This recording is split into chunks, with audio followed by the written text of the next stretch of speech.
আসসালামু আলাইকুম রহমতুল্লাহি ওয়া বারাকাতুহু ইন্নাল হামদুলিল্লাহ ওয়াসসালাতু ওয়াসসালামু আলা মুহাম্মাদিনিল মুস্তাফা ওয়া আলা আলিহি ওয়া আসহাবিহিল মুজতাবা আম্মা বা'দ। প্রিয় দর্শক শ্রোতা, আশা করছি আল্লাহ সুবহানাহু ওয়া তাআলা আপনাদেরকে ভালো রেখেছেন। আলহামদুলিল্লাহ আমরাও ভালো আছি। আপনাদেরকে স্বাগত জানিয়ে শুরু করছি ওয়ালটন এয়ার কন্ডিশনার নিবেদিত তারাবির সালাতে আল কোরআনের বার্তা। ইনশাআল্লাহ আজকে আমরা ২৪তম পারার তেলাওয়াত শুনবো আমাদের হাফেজ সাহেবদের কাছ থেকে তারাবির সালাতে। সেই ২৪তম পারাতে আল্লাহ তাআলা কি বলেছেন, কোন আদেশ নিষেধ রয়েছে আমাদের জন্য, কোন ঘটনা আছে, গুরুত্বপূর্ণ কি কি আয়াত রয়েছে আমাদের জন্য, শিক্ষা কি, সেই বিষয়ে আলোচনা করবার জন্য আজকে স্টুডিওতে এসেছেন আসুন্নাহ ফাউন্ডেশনের সম্মানিত চেয়ারম্যান শেখ আহমদুল্লাহ। আসসালামু আলাইকুম রহমতুল্লাহ বরাকাতুহু। ওয়ালাইকুম আসসালাম রহমতুল্লাহ বরাকাতুহু। শেখ, আপনাকে আমাদের আজকের এপিসোডে স্বাগত জানাচ্ছি। ধন্যবাদ। শেখ, আজকে সূরা জুমারের অবশিষ্ট অংশ সূরা মুমিন তেলাওয়াত হবে এবং সূরা হামিম সিজদার ২/৩ তেলাওয়াত হবে ইনশাআল্লাহ।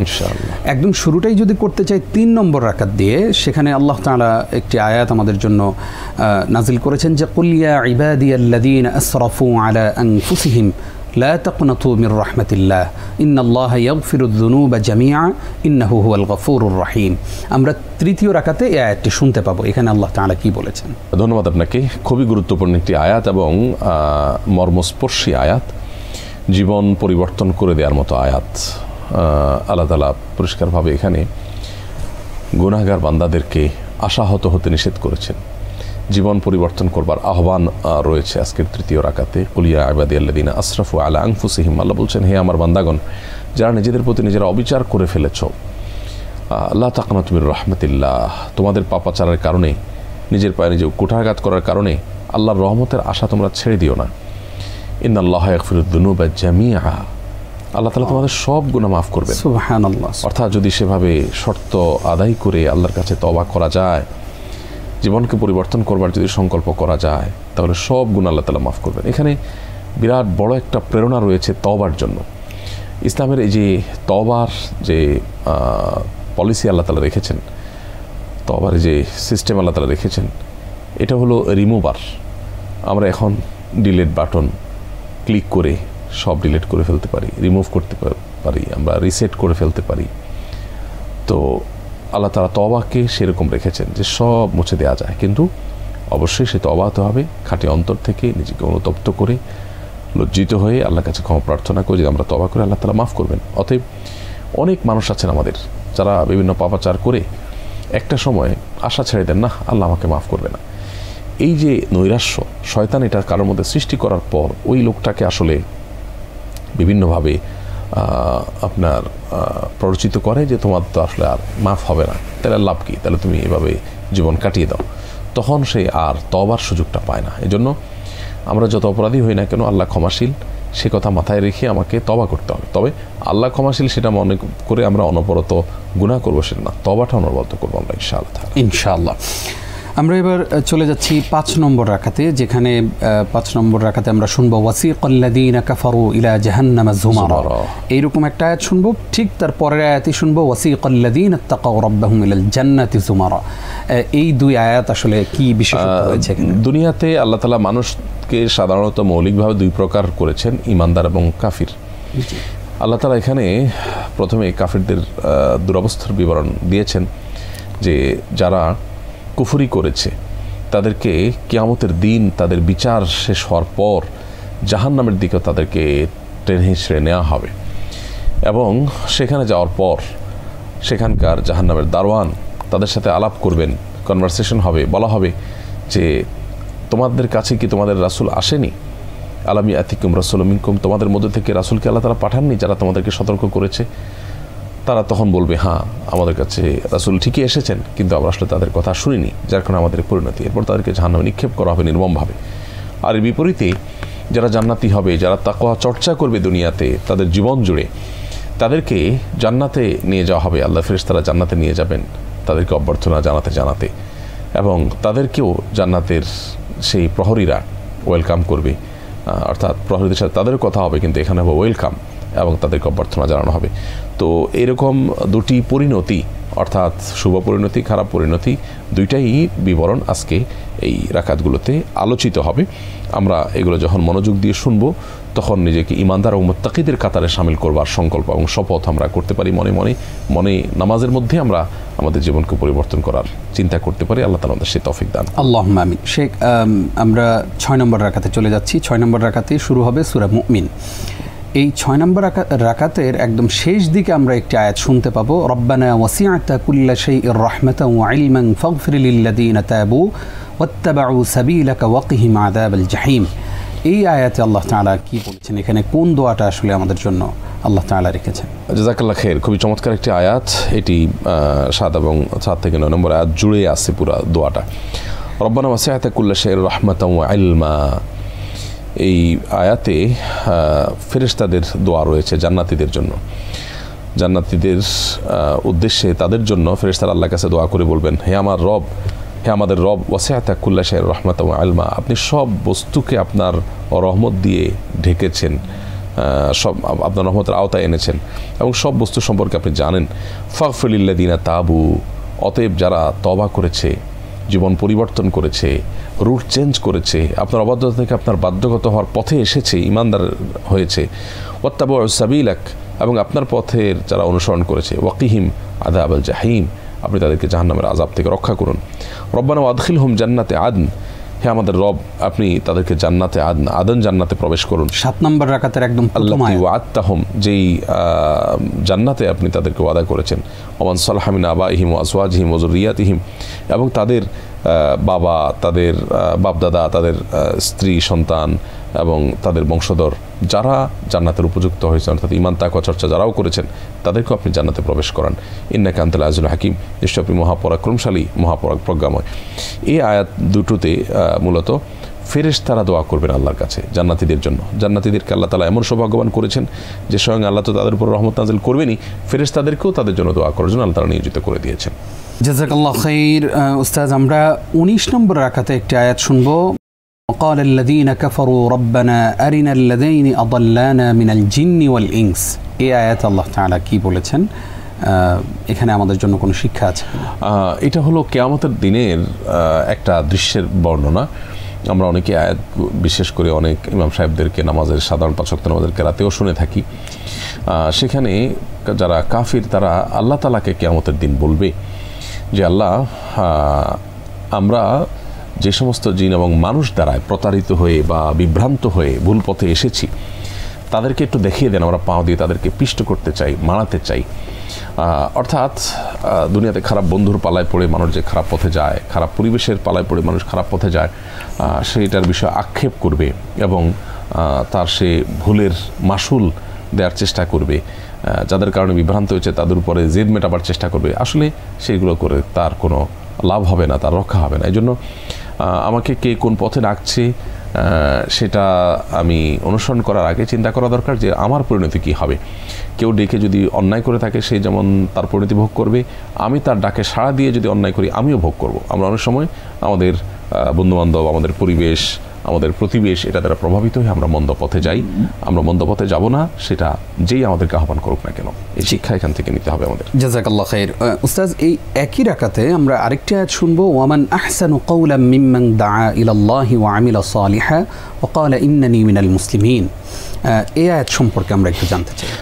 এটি দাওয়াতের একটা মূলনীতি। বিশেষ করে ইসলাম প্রচারের কাজ যারা করবেন তাদের ইসলাম প্রচারের কৌশল কি হবে, তাদের অ্যাপ্রোচ কি হবে, আল্লাহ রাব্বুল আলামিন সে বিষয়ে এখানে ইঙ্গিত করেছেন। 33 নম্বর আয়াতে 41 নম্বর সূরার ওমান আহসানু কাওলাম মিম্মান দাআ ইলাল্লাহ। আল্লাহ বলছেন যারা আল্লাহর পথে মানুষকে আহ্বান করে, তাদের কথার চাইতে সুন্দর কথা আর কার কথা হতে পারে? কারণ মানুষের কল্যাণ কামনা করতে করতে কতটুকু কল্যাণ কামনা করতে পারে? জাগতিক কল্যাণ কামনা করে কেউ কারোর বাড়ি, গাড়ি, সুখ, শান্তি, সমৃদ্ধি এগুলোর চিন্তা করতে পারে, এই তো সেটা একটা নির্দিষ্ট সময় পর্যন্ত, যতদিন সে বেঁচে থাকবে ততদিন পর্যন্ত তার কাজে আসবে। কিন্তু যদি কেউ আল্লাহর পথে মানুষকে আহ্বান করে, তাহলে সে তো তার অনন্তকালের সুখ এবং শান্তির বন্দোবস্তের পথে তাকে আহ্বান করলো। এই জন্য একজন আল্লাহর পথের আহ্বানকারী ব্যক্তি, তার যে আহ্বান, তার যে ডাক, তার যে কথা, এর চাইতে উত্তম কথা আর কারোর কথা হতে পারে না। আপনার যত কল্যাণকামী হোক না কেন, সবচেয়ে বড় কল্যাণকামী সে যে আপনাকে আল্লাহর পথে আহ্বান করে, কারণ সে আপনাকে স্থায়ী সুখের ঠিকানা নিয়ে যেতে চায়। জি জি। ওয়ামিলা সলেহা এবং নেকামল করে যে ব্যক্তি, এবং ওয়াকাল ইন্নাল মুসলিম, এবং নিজেকে একজন মুসলিম পরিচয় দেয়। মুসলমানদের মধ্যে বিভিন্ন আজ শাখাগত পরিচয়কে আমরা মুখ্য করে ফেলেছি। আমরা যদি সেন্ট্রাল জায়গায় বা কেন্দ্রীয় জায়গায় থাকি এবং নিজেকে মুসলিম পরিচয় দিয়ে আমি মানুষকে সুন্দরের পথে আহ্বান করলাম, নিজে ভালো কাজ করলাম, এইটুকু যদি আমরা করতে পারি তাহলে আমাদের কথা হবে সবচেয়ে শ্রেষ্ঠ কথা এবং সবচেয়ে ভালো মানুষ। এটা একজন ইসলাম প্রচারকের অ্যাপ্রোচ এবং তার নীতিমালা সম্পর্কে আল্লাহ তাআলা বলেছেন। শেখ, আমরা এবার ছোট্ট করে আজকের তেলাওয়াতকৃত আয়াতগুলো থেকে কি কি ঘটনা রয়েছে যদি ছোট্ট করে একটু আমাদের বলতেন। আজকে তেলাওয়াতকৃত আয়াতে মুসা আলাইহিস সালামের দাওয়াতের ইতিহাস তুলে ধরা হয়েছে, যে তার প্রতি যখন লোকজন ঈমান আনতে শুরু করেছে, ফেরাউন তখন দ্বিতীয় দফা গণহত্যা করে বনী ইসরাঈলদের উপর। এর আগে মুসা আলাইহিস সালাম যখন দুধের শিশু ছিলেন তখন এক দফা গণহত্যা চালিয়েছিল ফেরাউন। এরপর বনী ইসরাঈলের সব পুরুষকে সে তখন হত্যা করে শুধুমাত্র কন্যা সন্তানগুলোকে বাঁচিয়ে রাখার নির্দেশ করেছিল, কারণ ছেলেদের মধ্য থেকেই একজন ফেরাউনের সিংহাসন দখল করবে, এরকম একটা ভবিষ্যদ্বাণী তাকে জাতিকররা করেছিল। তার ভিত্তিতে সেই গণহত্যা চালিয়েছিল। সে বিষয়ে আল্লাহ তাআলা বিস্তারিত আলোকপাত করেছেন। কিন্তু পরবর্তীতে আল্লাহ যা ফয়সালা করেন সেটা আসলে কেউ ঠেকাতে পারে না। এই গণহত্যা করেও সে ঠেকাতে পারেনি, বরং আল্লাহ তাআলা অলৌকিকভাবে মুসা আলাইহিস সালামকে তার বাসাতেই লালন পালন করেছেন। সেই বিষয়ে বিস্তারিত বিবরণ রয়েছে কোরআন জুড়ে। এবং নানাভাবে বনী ইসরাঈল এবং মুসা আলাইহিস সালামের অস্তিত্বকে সে ধ্বংস করতে চেয়েছে। আল্লাহ তাআলা তার প্রত্যেকটা চক্রান্তকে নস্যাৎ করেছেন এবং সবগুলো বিফলে গেছে। এবং একটা পর্যায়ে যখন জাদুকরদের সাথে তাদের ফেরাউনের জাদুকরদের সাথে মুসা আলাইহিস সালামের মুজিজা আল্লাহ প্রদত্ত অলৌকিকত্বের যখন আপনার হলো একটা প্রতিযোগিতা হলো, সেখানে হেরে যায় এবং মুসা আসলামকে যখন ধাওয়া করে বনী ইসরাঈল সহ সমুদ্রে সলিল সমাধি হয় আপনার ফেরাউনের। সে বিষয়ে আলোচনা রয়েছে। এরপরে পরবর্তীতে 39 নম্বর সূরার আপনার 68 নম্বর আয়াতে আদ সামুদ জাতির ইতিহাস, তারা অহংকারবশত 41 নম্বর সূরার 13 থেকে 18 নম্বর আয়াত পর্যন্ত আদ সামুদ জাতির ইতিহাস উঠে এসেছে, যে তারা অহংকারবশত আল্লাহর আহ্বানকে প্রত্যাখ্যান করে, নবীদের কথাকে অমান্য করে, আল্লাহর উটনিকে জবাই করে, নানা রকমের অবাধ্যতা লিপ্ত হয় এবং তার ফলে তাদের যন্ত্রণাদায়ক শাস্তি আল্লাহ তাআলা দিয়েছেন। সেই ইতিহাস রয়েছে আজকে তেলাওয়াতকৃত আয়াতে। জাযাকাল্লাহ খাইর। উস্তাদ, একটি আয়াত আমাদের সামনে পড়বে আজকে, যে ওয়ালা তাস্তাউল হাসানাতু ওয়ালা সাইয়্যিআহ ইদফা বিল্লাতী হিয়া আহসানু ফাইযাল্লাযী বাইনাকা ওয়া বাইনাহু আদাওয়াতুন কাআন্নাহু ওয়ালিয়্যুন হামীম। এখানে আল্লাহ তাআলা কি আদেশ দিয়েছেন, এর বাইরে আজকের তেলাওয়াতকৃত আয়াতে আর কি কি আদেশ আছে? চমৎকার একটি নির্দেশ আজকে এই আয়াতে রয়েছে। আল্লাহ তাআলা বলেছেন ইদফা বিল্লাতী হিয়া আহসান। কারোর সাথে তোমার যদি কোনো বিষয়ে মতবিরোধ বা মতপার্থক্য তৈরি হয়, বিতর্ক পরিবেশ তৈরি হয়, তাহলে তুমি তাকে জবাব দিবে বা মন্দ জিনিস থাকলে মন্দটাকে প্রতিহত করবে উত্তম উপায়ে। কেউ তোমাকে গালি দিলে তুমিও একটা গালি দিলে না, তুমি কিভাবে সুন্দর উপায়ে এটাকে মিনিমাইজ করা যায়, সর্বোত্তম জবাব দিয়ে তাকে লাজবাব করে দেওয়া যায়, সেই বুদ্ধি বের করতে হবে। একজন মুসলমানের ম্যানার কেমন হয়, তার ম্যানার্স এবং আখলাক কেমন হবে, সে বিষয়ে আল্লাহ তাআলা এখানে আমাদেরকে ধারণা দিয়েছেন। এবং এও বলেছেন ফাইযাল্লাযী বাইনাকা ওয়া বাইনাহু আদাওয়া কান্নাহু ওয়ালিয়্যুন হামীম। কারোর সাথে তোমার শত্রুতা আছে, সে লোকটার সাথে তোমার অ্যাপ্রোচ আচরণ এমন হবে যেন তুমি পরম বন্ধু তার সাথে, তার শুভাকাঙ্ক্ষী হয়েই তার বিরুদ্ধে তুমি করবে। তো এটির বড় অভাব এবং আকাল চলছে আজকাল। আমরা এর দুর্ভিক্ষ দেখতে পাচ্ছি যে আমরা কারোর সাথে কোনো বিষয়ে বিরোধ হলে তার ব্যক্তিগত ইস্যুতে চলে যাই এবং তাকে আঘাত করা শুরু করে দিই, নিচে নামতে শুরু করে দিই। এটা কোনো মুমিনের বৈশিষ্ট্য নয়। এই নির্দেশের পাশাপাশি আজকে বহু নির্দেশ রয়েছে। প্রতিপালকের অভিমুখী হওয়া, আযাব আসার আগেই আল্লাহর নিকট আত্মসমর্পণ করা, রবের পক্ষ হতে উত্তম যা কিছু নাজিল হয়েছে তার অনুসরণ করা, আল্লাহর ইবাদত করা, কৃতজ্ঞতার অন্তর্ভুক্ত হওয়া, একনিষ্ঠভাবে আল্লাহকে ডাকা, কিয়ামতের দিন সম্পর্কে মানুষকে সতর্ক করা, ধৈর্য ধারণ করা, নিজের অপরাধের জন্য ক্ষমা প্রার্থনা করা, সকাল সন্ধ্যা আল্লাহর প্রশংসা সহ তাসবিহ পাঠ করা, আল্লাহর কাছে আশ্রয় প্রার্থনা করা, আল্লাহর কাছে দোয়া করা, আল্লাহর প্রতি একাগ্র হয়ে থাকা, আল্লাহর কাছে ক্ষমা প্রার্থনা করা, মন্দকে উত্তম দিয়ে মোকাবিলা করা, বিতাড়িত শয়তান থেকে আল্লাহর কাছে আশ্রয় প্রার্থনা করা, সৃষ্টির সেজদা না করে স্রষ্টাকে সেজদা করা। আমরা অনেকে মাজারিতে সেজদা করি, এটা সৃষ্টি। নিষেধের মধ্যে আল্লাহর রহমত হতে নিরাশ হতে নিষেধ করা হয়েছে, আল্লাহ ছাড়া কারোর ইবাদত করতে নিষেধ করা হয়েছে, চন্দ্র সূর্যের সিজদা করতে নিষেধ করা হয়েছে। আজকের কোনো সুসংবাদ এবং সতর্কতা জানাবেন কিনা? অনেকগুলো সুসংবাদ সতর্কতা আছে। যারা জীবদ্দশায় আল্লাহ তাআলাকে রব হিসাবে স্বীকার করেছেন, যারা সারা জীবন সেটার উপর অটল অবিচল থেকেছেন, মৃত্যুর আগে আল্লাহ তাআলা পক্ষ থেকে ফেরেশতারা এসে তাদেরকে সুসংবাদ দিবেন। ইন্নাল্লাযীনা ক্বালু রাব্বুনাল্লাহু থুম্মা ইসতাকামু তাতানাজ্জালু আলাইহিমুল মালাইকা আল্লা খাউফুন আলাইহিম ওয়া লা হুম ইয়াহজানুন। জান্নাতীরা জান্নাতের সুসংবাদ মৃত্যুর পরে পাবে, কিন্তু যদি কেউ ঈমানের পরে দুনিয়াতে অটল থাকে, দুনিয়া থেকে যখন চলে যাবে তার আগে আল্লাহর ফেরেশতারা এসে তাকে জান্নাতের সুসংবাদ দিয়ে যাবে। এটি বর্ণিত হয়েছে আজকে 41 নম্বর সূরা 30 থেকে 32 নম্বর আয়াতে। পাশাপাশি আজকে একটি সতর্ক বার্তা, বিশেষ সতর্ক বার্তাও আমরা দেখতে পাই 40 নম্বর সূরা 18 নম্বর আয়াতে। সেটা হলো আল্লাহ রাব্বুল আলামিন বলেছেন, হে রাসূল আপনি তাদেরকে সতর্ক করে দিন, অর্থাৎ মানুষকে আল্লাহ তাআলা সতর্ক করার নির্দেশ রাসূলকে করছেন সেই কিয়ামতের দিবস সম্পর্কে, যেদিন মানুষের কষ্টের কারণে প্রাণ ওষ্ঠাগত হবে, মানুষের প্রাণ বের হওয়ার উপক্রম হবে, এই পরিমাণ কষ্টের মধ্যে মানুষ থাকবে, সেদিন সম্পর্কে আল্লাহ তাআলা সতর্ক করতে বলেছেন।